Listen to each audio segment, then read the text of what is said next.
वो लोग क्या कह रहे थे आपको?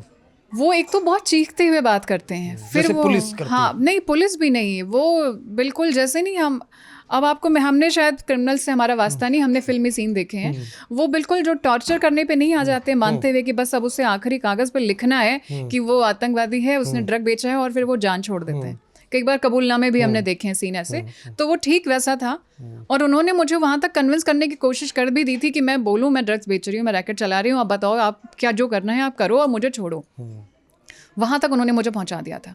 और उसके बीच उन्होंने मुझ पर बहुत सारे आरोप, उन्होंने बोला और भी डिपार्टमेंट से आपके बारे में चीज़ें आ रही हैं। तो मैंने बोला सर अगर एक जगह आधार गलत मिसयूज़ हुआ है, बाकी जगह भी हो सकता है, ये तो ज़्यादा गंभीर मामला है, अब उस पर जांच करिए। नहीं आप ही चला रही हैं, और आपका नाम हिना खान, उसमें एक लड़की थी हिना खान से जोड़ा है, आप ही हिना खान तो नहीं है। मैंने कहा आप प्लीज़ अपने डॉक्यूमेंट जो आप भेज रहे हो उसमें शक्ल आप मेरी मिला सकते हैं, आपके साथ में वीडियो कॉल पे हूँ। फिर उन्होंने बोला अच्छा ठीक है आप रिकॉर्ड करवाइए अपना स्टेटमेंट। फिर उन्होंने मुझे बोला हम स्काइप पे इसको रिकॉर्ड करेंगे। तो मैंने कहा ठीक है। फिर उन्होंने स्काइप, मैंने बोला मेरी फ़ोन में नहीं है, बोला डाउनलोड करिए हम आपको बताते हैं। तो स्काइप डाउनलोड करने में आपको ऐप में, और आप किसी से बात कर रहे हैं तो उसमें टाइम लगता है। तो वो लगातार मुझे डांटते हुए कह रहे हैं कितना टाइम लग रहा है आपको, क्या समझ रखा है आपने हमें। तो मैंने कहा सर प्लीज़ आप मुझे वक्त दीजिए। और फिर उन्होंने बोला ऐसा करिए आप अपना डाटा बंद करिए। जब स्काइप डाउनलोड हो गया तो मैंने कहा सर डाटा बंद कर देंगे तो स्काइप तो बंद हो जाएगा, क्योंकि नेटवर्क, आपका फ़ोन तो वाईफाई पे चल रहा है। तो मैंने कहा अच्छा ये अपडेशन है आपके पास? कहते हैं हाँ आपका फ़ोन वाईफाई चल पे रहा है। था? हाँ फ़ोन वाईफाई पे था। तो मैंने कहा अच्छा। तो फिर आपकी वो इतनी पुख्ता जानकारियाँ, तो मुझे लगा शायद ही वो साइबर सेल से हैं या वो पुलिस वाले ही हैं। तो मैंने कहा ठीक है मैं डाटा बंद कर देती हूँ। उन्होंने बोला कि आप हमें स्काइप से मुंबई पुलिस 911 सर्च करिए।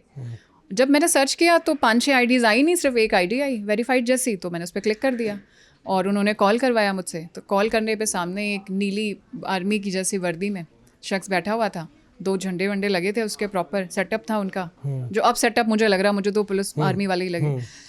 और उन्होंने मुझे सीधा बोला कि नहीं वो सेटअप के बारे में तो क्या अच्छा लुक था? हाँ। 2 झंडे लगे होते हैं ऐसे, और आपको बिल्कुल लगेगा कि मुंबई पुलिस के जो, मुंबई पुलिस नहीं, मुंबई एयरपोर्ट पे जो हमेशा देखते हैं हम सिक्योरिटी, उस टाइप के लोग हैं वो।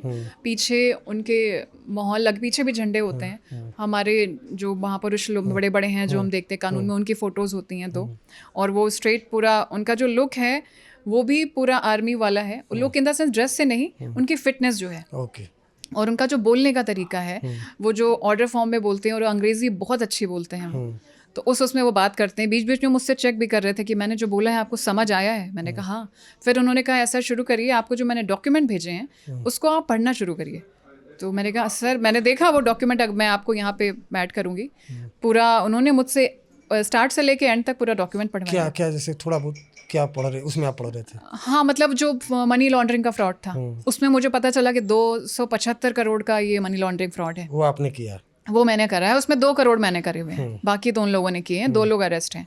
फिर उन्होंने बोला कि ऐसा करिए आप अपना स्टेटमेंट रिकॉर्ड कराइए, तो जो आपके पास चीज़ें लिखवाई गई हैं वो आपको बोलनी पड़ेंगी। तो क्या आपको पढ़वाया था उसमें? उन्होंने मुझसे कहा कि जो आपको फेडेक्स ने लिखा भेजा है आप उसे पढ़ते हुए अपना स्टेटमेंट रिकॉर्ड करवाइए। तो मैं यहाँ पढ़ती हूँ वो चीज़ें।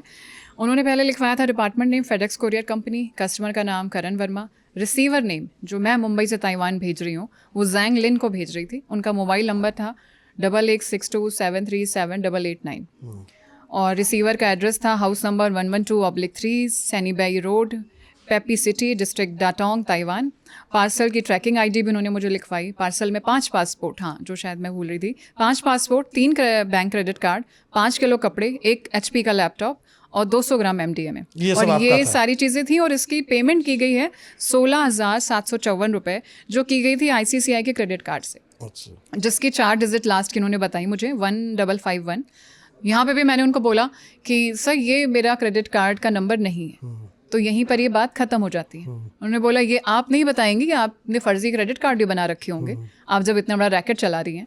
हर उनकी लाइन पे मुझे मानना ये तय था कि मैं रैकेट चला रही हूँ, मैं ड्रग्स बेच रही हूँ, मैं ड्रग्स ले रही हूँ, और सब कर रही हूँ मैं। आपने कन्विंस भी उन्होंने कर लिया था कि? उन्होंने कन्विंस नहीं, पहले फेडेक्स वालों ने तो नॉर्मल किया, पर ये कन्विंस कराने की और पूरी तरह से चिल्ला के कि आपको कराना पड़ेगा, आपको जांच करानी पड़ेगी।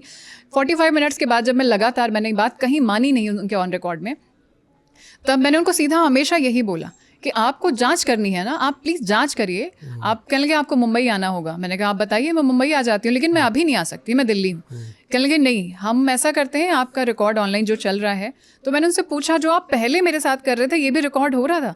हाँ, आपका सारे कॉल रिकॉर्ड हो रहे हैं। तो मैंने कहा अच्छी बात है, आप बताइए। फिर उन्होंने बोला कि आपको ये कहना पड़ेगा, आप जो कह रही हैं कि आपका लेना देना नहीं है।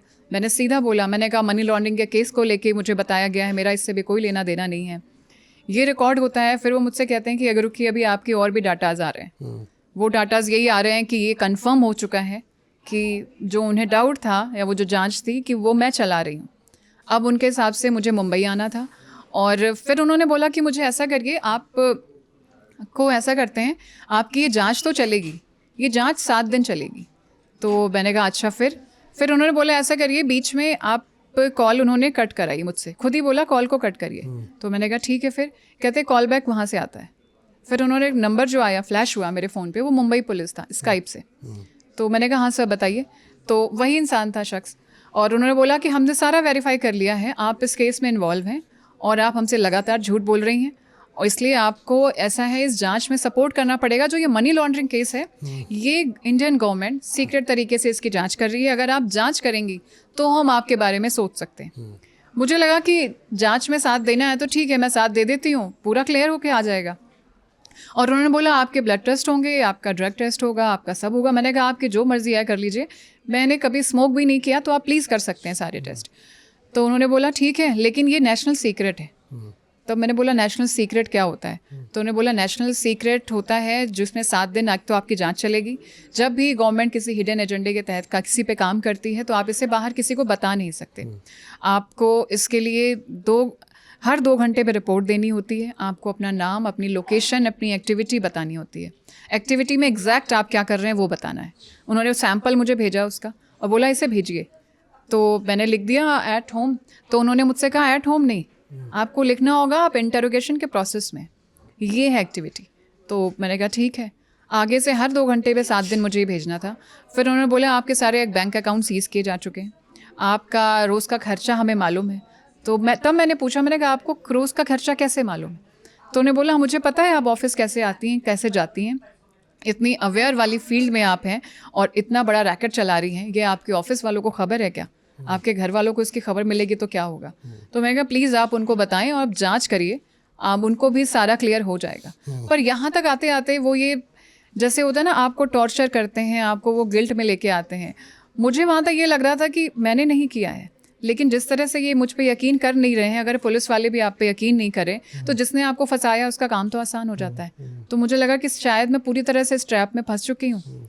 और वो जिस तरह से वो ना एक जलील करने वाली लैंग्वेज में बात करते हैं, तो आपने रोज़ ऐसी भाषा कि आप कभी नहीं सुनते हैं अपने लिए। उस तरह सुनते सुनते आपको लगता है कि पुलिस वालों ने मान लिया है, आप उसमें हैं, निकलने में ये केस इतने आसान नहीं होते। तो इस वक्त तक आप डिजिटल अरेस्ट हो चुकी थी? हाँ, ये पूरा ट्रैप ऑडियो कॉल के बाद जो चल रहा था। और सबसे बड़ी बात है कि उन्होंने मुझसे ये भी बोला कि आपके पहली बात तो कमरे में कौन है? मैंने कहा सर कोई नहीं है, क्योंकि स्टेटमेंट तभी रिकॉर्ड होगा। अच्छा, फिर बोलेंगे पहले हमें कमरा दिखाइए। तो यहाँ पर मैं ये ज़रूर आपसे कहूँगी कि नॉर्मली मैं उनसे सवाल कर रही थी जब तक मैं ऑडियो कॉल पे थी। वीडियो कॉल के बाद मैंने उनसे क्रॉस क्वेश्चनिंग करी ही नहीं है शायद, क्योंकि वो आपको एक तरह से साइकोलॉजिकल ट्रैप में ले आते हैं। आप जो हैं वो आपकी जितनी अवेयरनेस है वो तब तक होती है जब तक आप वहाँ हैं। ये ठीक अब क्योंकि हादसे को कई दिन बीत चुके हैं तो मैं अपने आप बारे में सोच पा रही हूँ या मैंने क्या हुआ या क्या था। जैसे एक मैजिशियन दिखाता है ना रुमाल में कबूतर निकाल के, हम सबको पता होता है कि ये मैजिक है, ये ट्रिक है, लेकिन वहाँ बैठा कितना भी क्वालिफाइड इंसान ये नहीं बता सकता रुमाल से कबूतर कैसे बाहर आए। ठीक वैसे ही नज़र का खेल है, इसे आप साइकोलॉजिकल ट्रैप कह लें, इसे हिप्नोटिज्म कह लें, ये वो ट्रैप है।